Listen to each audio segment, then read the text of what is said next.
과학 쪽에 있는 사람은 너무 과장을 하면 안 돼요. 근데 이 책은 역작입니다. 읽고 나면 그렇게 원망스럽고 도저히 이해 안 했던 친구한테 먼저 가서 포옹하고 악수를 할 수 있게 해주는 책입니다. 전 국민이 저는 이 책을 읽었으면 좋겠습니다.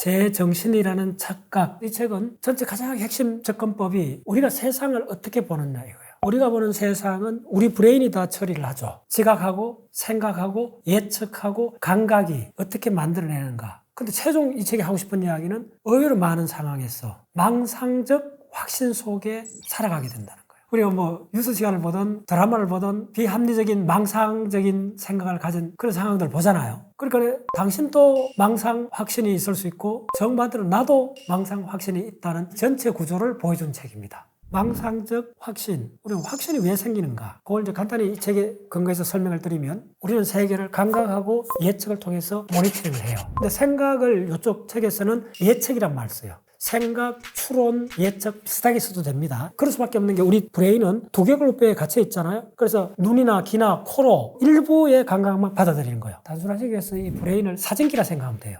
우리가 하는 사진기는 그대로 사물을 찍잖아요, 일단. 근데 우리 브레인을 사진기로 보면 그대로 찍는 부분도 있고 일반 사진기하고 다른 부분이 있다는 거예요. 그건 뭐죠? 우리가 포샵 한다는 얘기 들어보셨죠? 저 사람 헤어스타일이나 눈이나 코 약간 포샵을 하잖아요? 근데 멋있게 보이는데 사실은 아니잖아요. 이 책 가장 핵심 개념이 그겁니다. 우리의 사진기는 포샵 처리를 한다는 거예요. 근데 하루도 안 바꾼 사람이 있느냐? 없다는 거예요. 하루도 안 바꾼 걸 확신이라 그러죠. 확신은 근본적으로 틀렸다는 거예요. 포샵을 많이 했나 적게 했나 차이만 있지. 만약에 50% 정도 포샵하면 그건 누구나 알죠. 정신분열이 돼버리는 거예요. 근데 한 2, 3%, 1% 정도 하면 그거는 약간 과장된 이야기는 할 수도 있고 뭐 이런데 오히려 매력이 있다는 거예요. 그럼 그 사람은 이게 내 진짜 얼굴이라고 자랑할 수 있죠. 근데 그게 진짜인가요? 1% 포샵 했잖아요. 근데 그 사람은 그게 진짜라고 확신을 갖고 있죠. 다른 사람한테 이야기할 때. 나도 다른 사람 이야기할 때 내가 포샵한 걸 숨기고 이게 진짜야. 저 사람도 포샵한 걸 숨기고 이게 진짜라고 다툰다는 거예요. 그걸 확신이라 그래요. 그럼 수학적으로 확신은 반드시 완벽한 진짜가 아니라는 거예요. 나는 100% 맞다는 말이잖아요. 그게 틀렸다는 거예요. 당신 그 주장도 포샵했다는 거예요. 근데 우리가 싸울 때 어떻게 미쳤다 그러잖아요. 어떻게 저럴 수 있어? 그걸 정해 본인한테 해보라는 거예요. 다 똑같다는 거예요. 왜 그런 근거가 나오냐 하면 궁극적으로 포샵 안 한 그림이 없다는 거예요. 중요한 점은 왜 포샵했냐 물어보라는 거예요. 왜 우리 브레인의 사진과는 포샵을 하느냐 살짝 바꾸느냐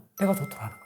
내가 그렇게 요구를 했다는 거예요. 그게 뭐냐면 생물학적으로 나의 생존과 내가 재생 가능하게 살아남기 위해서 살짝 변형을 시켰다는 거예요. 그래서 아름답게 보인다는 거예요. 타인한테 잘 보이게 된다는 거예요. 그래서 어떻게 진화해왔냐면 얼마만큼 에러를 허용할까, 오차를 얼마나 허용해 줄까를 그 눈금을 항상 상황에 맞게 바꾸는 조절기가 두 개가 출현한 거예요. 첫 번째 감각 오차 조절기, 그 다음에 예측 오차 조절기. 요 두 가지가 잘 작동하는 사람을 센스 있다 그래요. 똑똑하다, 총명하다 그래요. 그러면 감각에 에러가 있고 그 다음에 우리의 예측에 에러가 있다면 그걸 방치하면 안 되잖아요. 근데 제로로 만들 수 없다는 거예요. 그러니까 최대한 상황에 맞게끔 조절하는데 감각은 조절하기 간단해요. 빨리 볼 때 사고가 많이 생기잖아요. 그러면 천천히 세밀하게 보면 되잖아요. 그 천천히 세밀하게 보게끔 하는 이쪽에 정신 신경 전달 물질이 노르에피네프린이에요. 그리고 주의 집중이 중요하다 그러잖아요. 그러면 에러를 줄일 수 있어요. 그럼 완전 줄이면 되지. 100% 줄여버리면 되지. 그러면 될 것 같은데. 그러면 안 좋은 점이 생긴다는 거예요. 그게 간단한 문제가 아니에요. 자, 다르게 해줄게요. 저녁에 어스름한 때 산책을 하면 낙엽에 이렇게 노프줄 같은 게 있어. 그럼 우리는 어떻게 하느냐 하면, 자, 감각이 들어왔잖아요. 근데 저게 뱀일 건가 아닌가 추측을 안 해요. 순간적으로. 순간적으로 도망을 가요.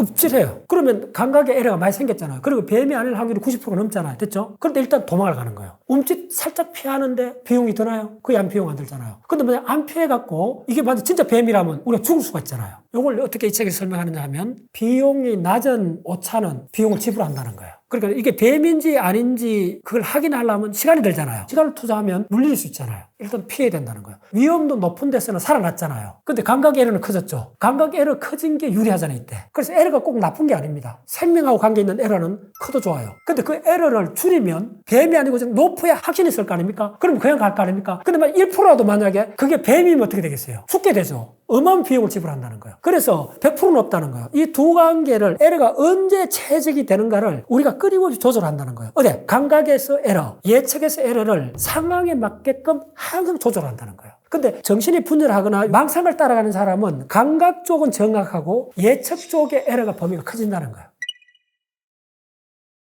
자, 그러면 감각은 대충 그 정도로 하고 예측이 언제 중요하십니까? 우리 직접 볼 수 없을 때. 그렇잖아요. 직접 보면 감각 따라가면 되지. 다 보이니까요. 근데 예측은 왜 중요하냐면 어두워지면 아예 보일 수가 없잖아요. 어두워질 때는 우리 예측을 해야 되잖아요. 그 다음에 사람들 사이에서는 압도적으로 예측을 많이 해야 되잖아요. 속마음을 안 보여주니까요. 그래서 인간이 사회를 살면서 중요해진 건 감각보다도 예측의 에러를 조절하는 게 압도적으로 중요해진 거예요. 그래서 예측의 에러를 우리 브레인이 조절하는 조절 센터가 그 물질이 뭐냐면 도파민 시스템이에요. 도파민은 예측이 틀렸을 때 나온다 그랬잖아요. 그 예측 오차인 거예요. 인간한테 왜 그게 중요하냐면 속내를 안 드러내는 사람한테 우리가 보통 어떻게 측정을 하느냐 하면 먼저 선입견을 통해서 먼저 파악을 해버리잖아요. 선입견은 뭡니까? 보자마자 판단해버리는 게 선입견이잖아요. 그게 왜 그럴까요? 감각 쪽에 비중을 많이 둬서 그런 거예요. 맞죠? 추측 안 하잖아요. 보는 즉시 저 사람 좋은 사람, 저 사람 사기꾼 같아라고 해버린 거는 감각의 비중을 많이 줘버린 거예요. 두 번째는 뭐냐 하면 감각이 또 근본적으로 자연에서 일어나는 거는 다 연속적이잖아요. 상당히 안정적이잖아요. 바위가 있고 산이 있고 강물이 있고 수십 년 동안 안 바뀌잖아요. 그래서 우리가 감각에서는 그냥 처음 보는 거 그대로 판단해도 돼요. 그래서 선입견이 많은 거예요. 그래서 사람이 판단을 했다 합시다. 그러면 바깥이 안정적이기 때문에 사람이 안정적이면 그 다음 증거를 찾아오는데도 처음 결정한 그 방향으로 증거를 모으게 된다는 거예요. 바깥이 계속 바뀌면 증거도 다양하게 찾을 거 아닙니까? 근데 바깥이 자연히 인간의 시스템들이 어느 정도 안정적이기 때문에 바로 이전에 결정했던 걸 따라가는 게 맞을 확률이 높다는 거야. 그러면 바로 이전에 결정했는 게 선입견이잖아요. 선입견을 따라간다는 말이 뭐냐면 그 선입견을 증명할 증거들만 모으게 된다는 거예요.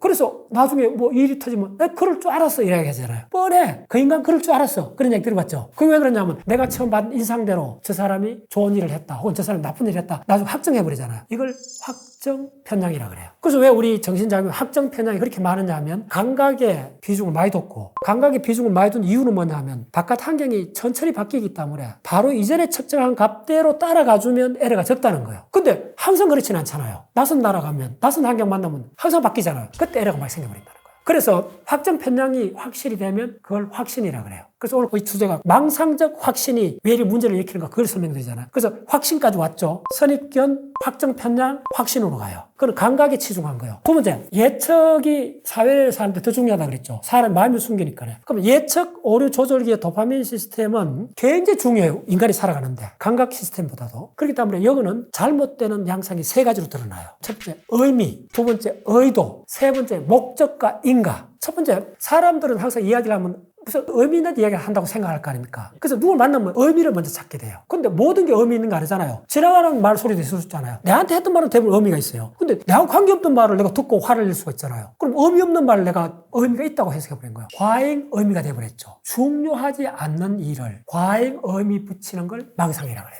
이게 바로 예측 오류 조절기가 문제가 생겨버린 거예요. 두 번째는 뭐냐면 의도. 사람끼리 이야기하면 당연히 의도가 있잖아요. 근데 사람마다 의도가 있다고 자꾸 너무 생각을 해버리면 내하고 관계없는 어떤 사건을 일으키는 그거에 대해도 의도가 있다고 해석을 해버리는 거예요. 그게 음모론이에요. 우리 지금 가짜 뉴스가 굉장히 지금 사회 문제가 되고 있잖아요. 그럼 대부분 어떤 사건이 나오면 음모론이 어마어마하게 많습니다. 음모론을 믿는 사람이 멍청한 사람들이냐? 그게 그렇지 않다는 거예요. 음모론은 타인이 내하고 관계없는 어떤 일도 의도가 있다고 과잉으로 해석해버린 거잖아요. 의도 없는데 사실은. 그럼 음모론을 빠져요. 그럼 세 번째는 뭐냐 하면 뭐든지 원인과 결과가 있다고 자꾸 생각하는 거예요. 어떤 일에 원인이 있으면 결과가 있는 거는 확실하잖아요. 그게 법칙이잖아요. 주로 자연에서 일어나는 물리 현상은 원인과 결과가 있어요. 근데 사람한테서는 어떤 일이 당신 왜 나한테 싫어해요? 물으면 어떻게 대답해야 돼요? 당신 뭐 목소리가 그렇고 당신 뭐 너무 주장이 강하고 당신 너무 아는 척하고 종류가 너무 많잖아요. 다시 말하면 우리는 항상 모든 일에 원인과 결과가 있다고 너무 강조를 해버린다는 거예요. 그걸 뭐라고 하느냐면 확신이라 그래요. 자, 사람들이 언제 분노를 느껴요? 미쳤네. 어떻게 그런 말 할 수 있어? 그렇게 이야기하는 근거는 뭡니까? 인과의 법칙을 벗어났다는 거예요. 말도 안 되는 소리라는 거예요. 그렇게 이야기하는 그 사람은 뭘 확신을 하고 있어요? 원인이 있으면 반드시 결과가 있다고 확신을 하고 있는 사람이잖아요. 근데 실제로 그럴까요? 아닌 경우도 많잖아요. 비슷한 시기에 일어나고 그거하고 원인과 결과를 착각하는 수 많죠. 그래서 다시 이야기하면 우리가 왜 망상적 확신에 빠져들어가느냐 하면 바로 예측 오류 조절기가 오작동한 거예요. 그래서 세 가지 분야에서 일어나는데 첫 번째, 의미가 없는 중요하지 않는데 중요한 의미를 갖다 붙여버리는 거예요. 그걸 일단 망상이라 그래요. 두 번째는 그런 의도가 없는데 그냥 했는데 우리는 자꾸 의도가 있을 거라고 해석해요. 거대한 업무를 갖고 있다. 해석해버려요. 그게 업무론에 그리 많은 사람이 빠져들어가는 거예요. 요 도파민 시스템이 미세하게 조절을 못해서 그래요. 세 번째는 뭐냐면 원인과 결과로 관계되는 거 아닌데도 저걸 반드시 어떤 원인이 있을 거야. 그래서 그런 결과가 나왔을 거야. 그걸 뭐라 하죠? 확신이라고 그러죠. 그래서 강한 확신을 갖게 돼요. 근데 그 강한 확신에 의미 없는데 의미를 갖다 보는 게 망상이라고 그랬죠. 그 망상하고 강한 확신이 결합하게 되죠. 망상적 확신에 빠져버린다.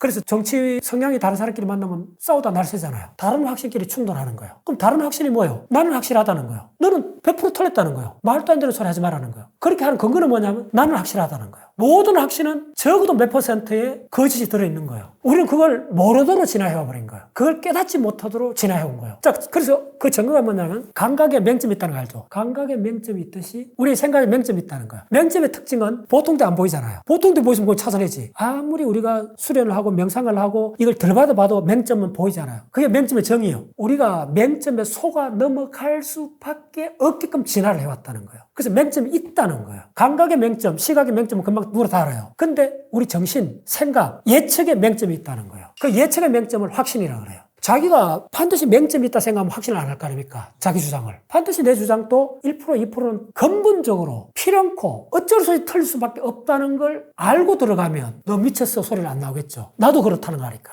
대단한 이야기잖아요. 그래서 우리 사회가 정치적, 종교적 많은 갈등들이 있잖아요. 저는 이 책을 꼭 참 많은 사람들이 필독서를 넘어서 갖고 조금 어려운 책이라 해도 이 책을 읽고 나면 이제 여러분들이 너 미쳤어 말도 안 되는 소리 하지 마라는 그 주장을 본인한테 할 수 있게 된다는 거예요. 그게 유연해지는 거예요. 그래서 자기하고 완전히 반대되는 사람하고 친해질 수가 있어요, 이제. 그 사람도 나도 어쩔 수 없이 우리 브레인이 진화하는 과정에서 1%, 2% 미세한 잘못을 없애버릴 수 없게끔 진화되어 왔다는 거예요. 진화는 사실 그대로가 관심이 있는 거 아니에요. 내가 어떻게 살아남는가가 관심이 있을 뿐이에요. 사실은 아무 관심 없어요. 간단히 이야기하면 우리 브레인이 진화해온 거는 어떻게 하면 유용한가, 어떻게 하면 내가 살아남는가. 내가 살아남는 데 가장 중요한 건 사회죠. 그래서 사회의 기준에 나를 맞추는 거예요. 그걸 유행을 따라간다 그러잖아요. 그럴 수밖에 없고 정치적 신념, 종교적 신념도 그게 신념은 확신이잖아요. 모든 확신은 예외 없이 맹점을 갖고 있어요. 그게 이제 브레인 과학에서 명확히 밝혀졌기 때문에 모든 사람을 편안하게 해주는 거예요. 언제? 도저히 이해 못하는 사람을 만났을 때. 내가 당신을 도저히 이해 못했듯이 당신도 나를 그렇게 생각할 거라는 걸 깨달았을 때 우리는 맹점을 확인하게 되는 거예요. 맹점은 사라질 수 없어요. 그게 없으면 우리는 적응적으로 생존할 수가 없다는 거예요. 자, 정신분열이 지금 한 몇 % 될 것 같아요. 보통 정신병이 인구 10,000명당 1명, 드문 경우는 10만 명 중에 1명 이런 례인데 조현병은 100명 중에 1명이에요. 1%.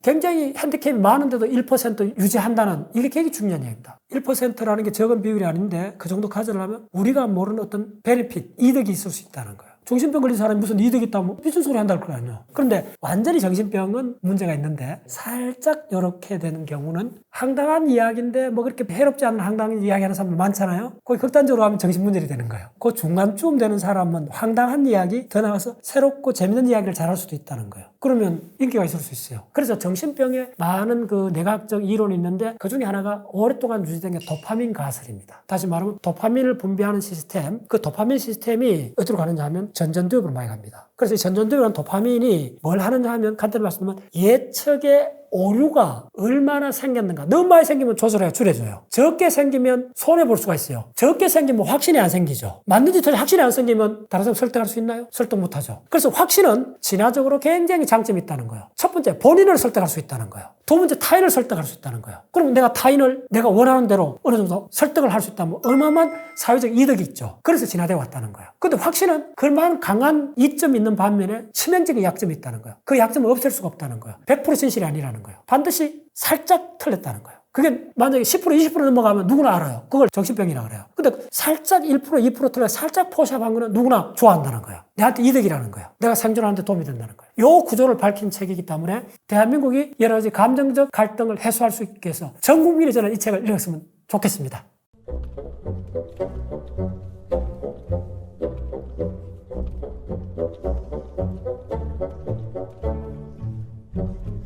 Thank you.